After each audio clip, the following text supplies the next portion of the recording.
രാമന്തളിയിലെ വീട്ടുമുറ്റത്ത് ദൃശ്യവിരുന്നൊരുക്കി പൂമ്പാറ്റകൾ. നീലക്കടുവകൾ, അരളി എന്നീ വിഭാഗത്തിൽപ്പെട്ട പൂമ്പാറ്റകളാണ് KP സിന്ധു ടീച്ചറുടെ വീട്ടുമുറ്റത്ത് കൗതുക കാഴ്ച ഒരുക്കുന്നത്. രാമന്തളിയിലെ വീട്ടുമുറ്റത്ത് കൂട്ടത്തോടെ എത്തുന്ന ചിത്രശലഭങ്ങൾ ദൃശ്യവിരുന്നാകുന്നു. രാമന്തളി വില്ലേജ് ഓഫീസ് റോഡിലെ അമ്പാടി എന്ന വീട്ടിലെ പൂന്തോട്ടത്തിലാണ് കൂട്ടത്തോടെ എത്തുന്ന ചിത്രശലഭങ്ങൾ ദൃശ്യവിരുന്നൊരുക്കുന്നത്. ഇവിടുത്തെ പൂന്തോട്ടത്തിലെ പൂമ്പാറ്റക്കിലുക്കി, കിലുകിലുക്കി എന്ന പേരിലൊക്കെ അറിയപ്പെടുന്ന ചെടിയിലാണ് ശലഭങ്ങൾ കൂട്ടത്തോടെ വന്നിരിക്കുന്നത്. ഈ ചെടിയുടെ ഇലകൾ തിന്നാനാണ് ശലഭങ്ങൾ കൂട്ടത്തോടെ എത്തുന്നത്. നീലക്കടുവകൾ, അരളി എന്നീ വിഭാഗത്തിൽപ്പെട്ട പൂമ്പാറ്റകളാണ് ഈ ചെടിയിൽ വന്നിരിക്കുക. ആൺശലഭങ്ങൾ ഇതിന്റെ നീരൂറ്റി കുടിക്കാനാണ് കൂട്ടമായി ഈ ചെടിയിൽ വന്നിരിക്കുന്നത്.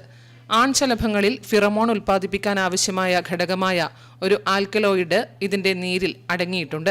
ശലഭങ്ങൾ വന്നിരിക്കുന്ന ചെടി കുറച്ച് ദിവസത്തോടെ ആരോഗ്യം നശിച്ച് ഉണങ്ങിപ്പോവുകയും ചെയ്യും.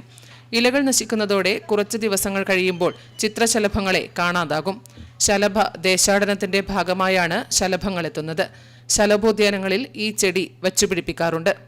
രാമന്തളിയിലെ ചിത്രശലഭങ്ങളെക്കുറിച്ച് പഠനം നടത്തി 2023 തിരുവനന്തപുരത്ത് വെച്ച് നടന്ന സംസ്ഥാന ശാസ്ത്രമേളയിൽ അധ്യാപകരുടെ പ്രൊജക്റ്റിൽ 1ാം സ്ഥാനം നേടി ദക്ഷിണേന്ത്യൻ ശാസ്ത്രമേളയിൽ പങ്കെടുത്ത കുഞ്ഞുമംഗലം ഗവൺമെന്റ് ഹയർ സെക്കൻഡറി സ്കൂളിലെ ശാസ്ത്രാധ്യാപികയായ KP സിന്ധു ടീച്ചറുടെ വീട്ടുമുറ്റത്തെ കാഴ്ചയാണിത്.